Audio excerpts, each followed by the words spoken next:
Tout le monde est partant pour le grand reset. Enfin, presque tout le monde. Il y a un gars qui a le pouvoir de faire quelque chose pour arrêter ça, et vous savez exactement de qui je parle. Et ils ont fait une erreur quand ils ont essayé de mettre Trump de leur côté. Ils ont invité Donald Trump à Davos, 2 fois je crois. Mais en janvier, quand Donald Trump a vraiment commencé à voir la bête qui se dressait contre lui, il est allé à Davos, oui, au Forum économique mondial, et il leur a fait un énorme doigt d'honneur. Nous nous sommes engagés à préserver la majesté de la création de Dieu et la beauté naturelle de notre monde. Mais pour embrasser les possibilités de demain, nous devons rejeter les éternels prophètes de malheur et leurs prédictions de l'Apocalypse. Ces alarmistes exigent toujours la même chose, le pouvoir absolu de dominer, transformer et contrôler chaque aspect de nos vies. Nous ne laisserons jamais les socialistes radicaux détruire notre économie et ruiner notre pays. 2 jours après que Donald Trump ait donné ce discours, un gauchiste de 89 ans, l'étrange milliardaire George Soros, a fait une intervention d'urgence, à Davos une fois de plus, avertissant que les élections américaines de 2020 détermineraient, je cite, le sort de notre monde. Maintenant, puisqu'on parle de Davos, jetez un coup d'œil une fois de plus. C'était 1 mois après que Donald Trump s'est adressé à Davos et leur a fait un doigt d'honneur. Voici ce que le pape François et l'économiste Jeffrey Sachs ont répondu. C'est un pays dangereux en ce moment. Il sera absolument dangereux si Trump est réélu.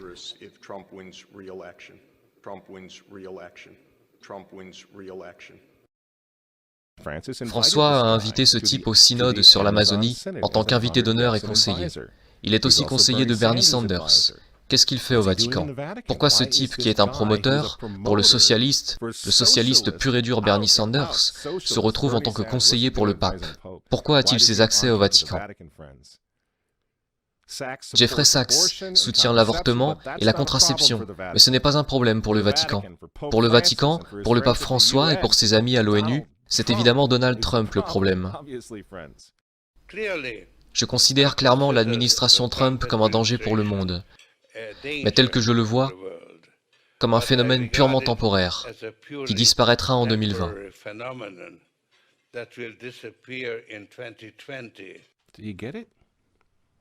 Vous comprenez? Vous voyez pourquoi il y a tant de haine envers Trump? Parce que malgré tous ses défauts, il est capitaliste, il n'est pas mondialiste. Il ne sera jamais l'un d'entre eux. C'est pourquoi il a retiré les États-Unis de l'accord de Paris sur le climat. Donald Trump a retiré les États-Unis de l'Organisation mondiale de la santé, l'entreprise de Bill Gates. Et maintenant, il menace de retirer les États-Unis de l'Organisation mondiale du commerce. Les gens disent « Oui, Donald Trump s'est marié 2 fois, c'est vraiment un homme mauvais. Mais il est en train de tenir tête à des démons. Personne n'a dit qu'il était saint. Il frappe les vaches sacrées des Nations Unies dans le monde entier en ce moment même. L'Assemblée générale vote couramment à 185 voix contre les États-Unis sur presque tous les sujets désormais. Et vous vous souvenez, puisqu'on parle des Nations Unies, en novembre 2019, juste avant que le coronavirus arrive, Trump est allé aux Nations Unies, à l'Assemblée générale, et il a déclaré la guerre au mondialisme. Les dirigeants avisés mettent toujours le bien de leur propre peuple, de leur propre pays, en premier. L'avenir n'appartient pas aux mondialistes. L'avenir appartient aux patriotes. Peu après le discours que Donald Trump a livré à l'ONU, que s'est-il passé? Le coronavirus s'est répandu dans le monde, et l'économie américaine qui était en plein essor a été mise sous assistance respiratoire. Pensez-vous que c'était un accident? Donc quand ils vous disent, et qu'ils nous disent à tous, de rester à la maison, de porter un masque, pour que grand-mère ne tombe pas malade, vous devez comprendre ce qui se passe vraiment. Ils ne se soucient pas de votre grand-mère. Ils ne s'occupent pas des personnes âgées. Ils ne se soucient pas des bébés. Ils veulent les avorter, afin de pouvoir sauver notre société. Ils avortent des millions de bébés dans le monde entier. Ils ne se soucient pas des bébés, ils ne se soucient pas des personnes âgées. En réalité, si vous voulez sauver votre grand-mère, dites aux mondialistes de rester loin d'elle. Vous vous souvenez comment certains d'entre eux, comme Cuomo ou d'autres du même genre, ont renvoyé des patients atteints du coronavirus dans les maisons de retraite? Voilà à quel point ils se soucient de votre grand-mère. Et le but du jeu est maintenant de mettre l'économie des États-Unis à genoux, la réduire à néant, pour que tout le monde réclame le grand reset. rendre cette nouvelle normalité si anormale que même vous et moi, vous savez, dans un avenir proche, nous supplierons pour avoir des vaccins, car on nous aura rendus fous à ce moment-là, à mendier pour tout ce qui nous gardera en sécurité, selon nos geôliers et gardiens, et nos gardiens de zoo, vous voyez. C'est ce qu'ils veulent, c'est pourquoi ils continuent à utiliser ce terme de nouvelle normalité. Vous voulez combattre ? Retournez au travail, retournez à l'école. Si vous êtes en bonne santé, retirez votre masque. Et pour l'amour de Dieu, retournez à l'église et priez pour que Trump l'emporte en novembre. C'est à ça que sert le grand reset. Le faux dossier russe, l'impeachment. Vous voyez ? Pendant 4 ans, ils ont essayé d'arrêter cet homme, car s'il renforce l'Amérique, s'il la rend à nouveau forte, s'il sauve l'économie une seconde fois, le grand reset n'aura pas lieu. Le nouvel ordre mondial va être rejeté, et qui sait quand ils auront une opportunité comme celle du coronavirus à nouveau. Et ils le savent. Alors je vous pose la question. Pourquoi détestent-ils cet homme? Ces gens, ces hommes, ils détestent Dieu, ils détestent les enfants, ils détestent la famille traditionnelle, ils vous détestent, et ils détestent Donald Trump, dont les opposants politiques d'ailleurs en ce moment sont en train de déboulonner des statues de saints, de frapper des policiers et de brûler des drapeaux. Vous dites que vous n'aimez pas Trump? Je suis désolé les amis, mais on s'en fiche, cela n'a plus vraiment d'importance. Vous pensez à la personnalité de Trump ou à ses tweets, mais regardez la situation dans son ensemble. Le choix est simple les amis. Levez-vous avec les Américains dès maintenant, ou tombez avec le nouvel ordre mondial dans un avenir pas si lointain. Il n'y a pas d'autre choix.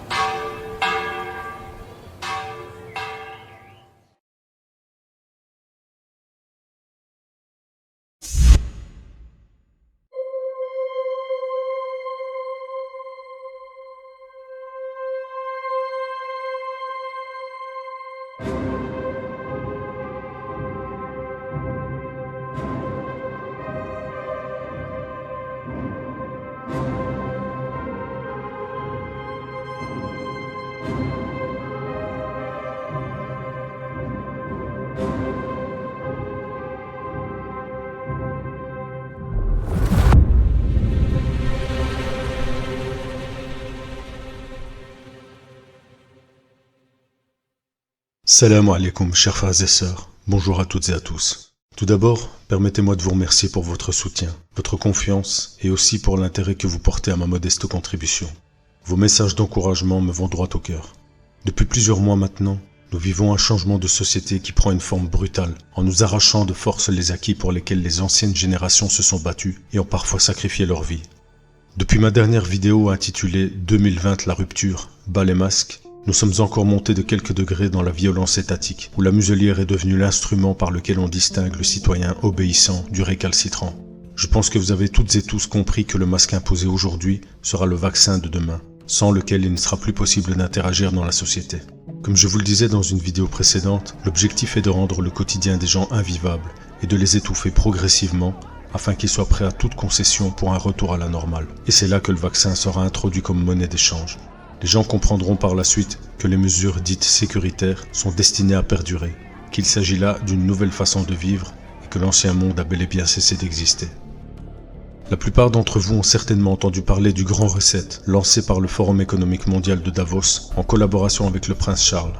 Le Grand Reset entrera officiellement en vigueur en janvier 2021. Il me semblait important d'approfondir ce sujet afin que toutes et tous vous compreniez bien à quel point tout ce que nous vivons actuellement fait partie d'un plan mondial qui vous est désormais dévoilé publiquement. Il n'y a donc plus aucune conspiration possible, puisque ces lucifériens vous le disent en vous regardant droit dans les yeux, vous allez vivre selon nos règles et nos lois. Vous comprendrez finalement que la société rêvée par ces malades mentaux est une dictature numérique, à l'instar de la Chine, où le crédit social définira votre statut citoyen et vous donnera accès ou non à certains privilèges en fonction de votre soumission à l'État. Le World Economic Forum, ou Forum économique mondial, est un club de pensée fondé par Klaus Schwab en 1971, regroupant de nombreuses personnalités influentes et patrons de grandes corporations. On y retrouve évidemment ce satané Bill Gates, George Soros, Google, la Fondation Rockefeller, la banque JP Morgan, Christine Lagarde, Al Gore, ainsi que des personnalités du showbiz comme Matt Damon, sans oublier la marionnette du changement climatique, Greta Thunberg. On pourrait le comparer au groupe Bilderberg, à ceci près que le Forum économique mondial a la vocation d'être plus ouvert et principalement orienté sur l'économie mondiale comme son nom l'indique. D'ailleurs, la plupart des acteurs du Forum de Davos sont également membres du Bilderberg, comme Klaus Schwab lui-même qui en était membre du comité fondateur. L'objectif ultime est donc l'établissement d'une gouvernance globale si chère aux mondialistes comme Soros, Attali, Brzezinski, Kissinger et toute cette clique de psychopathes qui œuvrent à l'établissement du système du Dajjal ou l'Antéchrist. Personnellement, j'ai compris que le Covid-19 était le catalyseur qui allait permettre la transition entre l'ancien monde et celui de demain lorsque Klaus Schwab a parlé de cette pandémie comme d'une opportunité. Il déclarait il y a peu « La pandémie représente une fenêtre d'opportunité rare mais étroite pour réfléchir, réinventer et réinitialiser notre monde. » On voit donc que pour ces technocrates, il s'agit bien d'une opportunité à ne pas manquer. Une occasion unique qui arrive, semble-t-il, juste au bon moment pour qu'ils puissent enclencher leur transformation majeure sous couvert d'urgence économique et sanitaire à laquelle les peuples pourraient difficilement s'opposer. Il est toujours bon de rappeler ces phrases qui resteront gravées à tout jamais dans l'histoire, tant par l'arrogance qu'elles renferment que leur pertinence lorsqu'elles finissent par s'accomplir devant nos yeux. Lorsque David Rockefeller disait ainsi « Nous sommes à la veille d'une transformation globale. Tout ce dont nous avons besoin, c'est de la bonne crise majeure et les gens vont accepter le nouvel ordre mondial. » En mai dernier, ils ont intégré le Covid-19 et ses répercussions mondiales alors incertaines dans une carte interactive qui, non sans un certain cynisme, présente la forme d'un coronavirus avec ses multiples spicules représentant les différents thèmes et défis en rapport avec notre époque qui devraient nous amener vers cette fameuse gouvernance mondiale.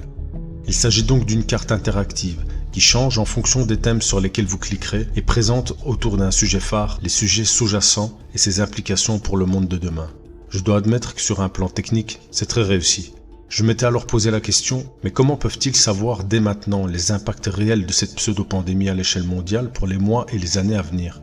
Comment peuvent-ils prévoir à l'avance que ce n'est pas juste une épidémie passagère et qui ne représente rien de particulier? Car à ce moment-là, le phénomène du Covid était trop récent pour pouvoir en mesurer les réels effets sur le long terme.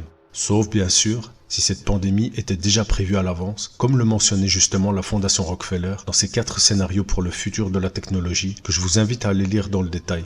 PDF qui malheureusement n'a pas été traduit à ce jour et dont l'un des scénarios prévoyait déjà en 2010 une pandémie provoquée par un virus véhiculé par des oies sauvages et qui devait amener les gouvernements à prendre des mesures sécuritaires et liberticides qui ressemblent exactement à celles que nous vivons actuellement.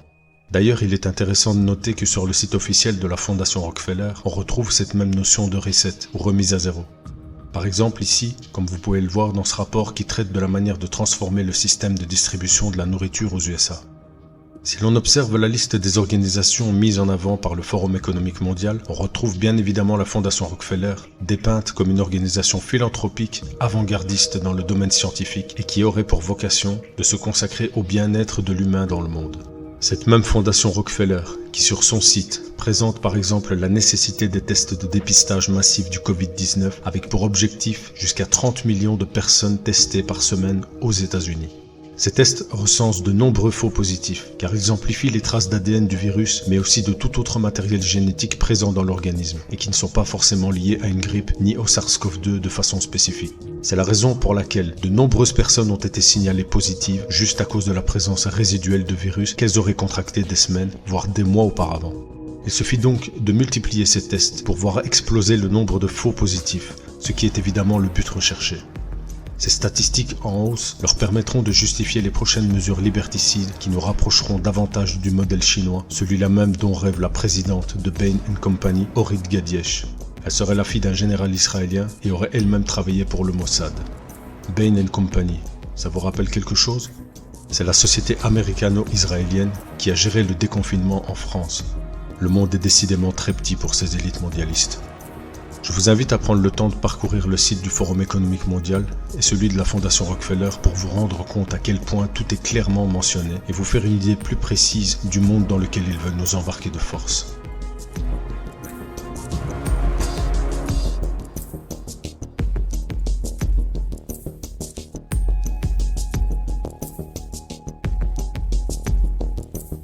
Ces différents acteurs travaillent donc de concert à l'établissement d'une refonte totale du système sous toutes ses formes et s'efforcent de faire passer cela comme une nécessité absolue pour la pérennité de l'humanité, notamment par le biais du développement durable. Fallait-il donc attendre 2020 pour que les richesses soient réparties équitablement, pour enrayer la faim dans le monde, pour donner l'accès à l'eau potable aux pays les plus pauvres, pour que chacun puisse avoir accès à l'énergie? Y a-t-il vraiment quelqu'un d'assez crédule pour croire à leurs slogans mensongers alors que ces ignobles individus n'ont eu de cesse de tromper les nations et les réduire davantage en esclavage au fil des siècles? Voilà donc ce à quoi nous allons très probablement assister dans les mois à venir. Une transformation majeure du système actuel, monétaire, sanitaire, social, commercial, éducatif, logistique, industriel, technologique, jusqu'à la distribution alimentaire. Bref, tous les mécanismes qui régissent notre monde d'aujourd'hui. Même le fait de voyager sera désormais soumis à de nouvelles règles. Le prétexte invoqué pour le déclenchement de ce reset global est avant tout l'impact du Covid-19 sur l'économie mondiale déjà mortifère.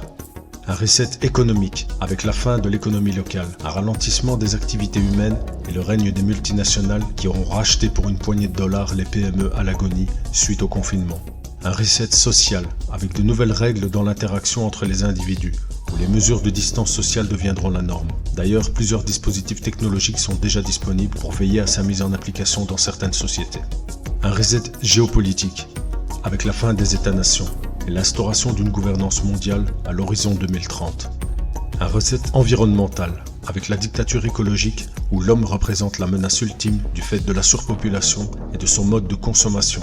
Un reset industriel, avec l'automatisation et la robotisation, qui débouchera immanquablement sur un nombre incalculable de pertes d'emplois et donc l'incapacité à rembourser les crédits bancaires. Les saisies immobilières se multiplieront, ce qui augmentera de ce fait la détresse sociale.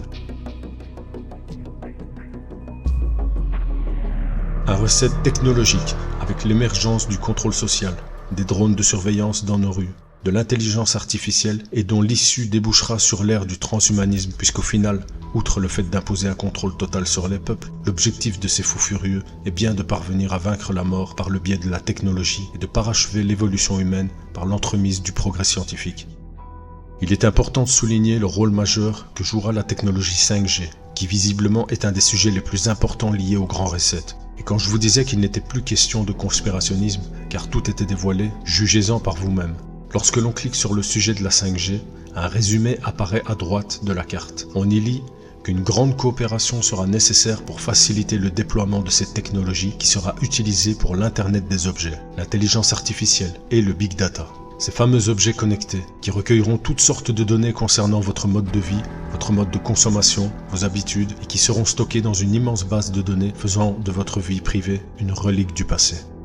Après plusieurs mois de matraquage médiatique et de restrictions de liberté en tout genre, il devient évident pour les gens éclairés que nous sommes en plein basculement et qu'il est réellement temps de se réveiller maintenant et non pas demain, car ce qui est en train de se jouer nous concerne non seulement nous, mais surtout nos enfants, qui sont déjà en train d'assimiler la nouvelle normalité. Et je ne parle pas des tout-petits qui n'auront jamais connu rien d'autre que ces mesures immondes et dignes des périodes les plus sombres de l'histoire. J'ai encore du mal à savoir si l'affaire est déjà bouquée, ou si le peuple va enfin se réveiller et reprendre sa liberté qu'on est en train de lui voler. Finalement, c'est peut-être ce à quoi le prophète de l'Élysée Attali faisait allusion en 2016, quand il disait qu'il y aurait une révolution en France avant 2022. Et je vous le dis, il y aura une révolution dans ce pays avant 2022. Il y aura une révolution dans ce pays. Avec le recul, je me dis que la psychose ambiante autour de cette pseudo-pandémie a fait office de révélateur, dans le sens où elle a mis en évidence la débilité profonde de certains qui n'a pu se manifester dans son intégralité qu'avec un événement de cette ampleur. Vous voyez avec quelle rapidité la plupart des gens ont changé leur habitude et se sont adaptés à cette nouvelle normalité sans trop de problèmes. C'est qu'ils étaient déjà prédisposés à être manipulés et finiront broyés par le système. Il y a des gens pour qui vous ne pourrez jamais rien, fussent-ils vos plus proches. Préparez-vous à un nouveau confinement, ce ne serait que la suite logique de leur plan débile, et profitez qu'il ne soit pas annoncé officiellement pour faire quelques stocks. Rappelez-vous les razzias lors du premier lockdown, ne soyons pas les dindons de la farce alors que nous avons une longueur d'avance sur ceux qui continuent de dormir. Je vous remercie encore toutes et tous pour votre soutien, et je vous donne rendez-vous pour la suite prochainement, Inch'Allah.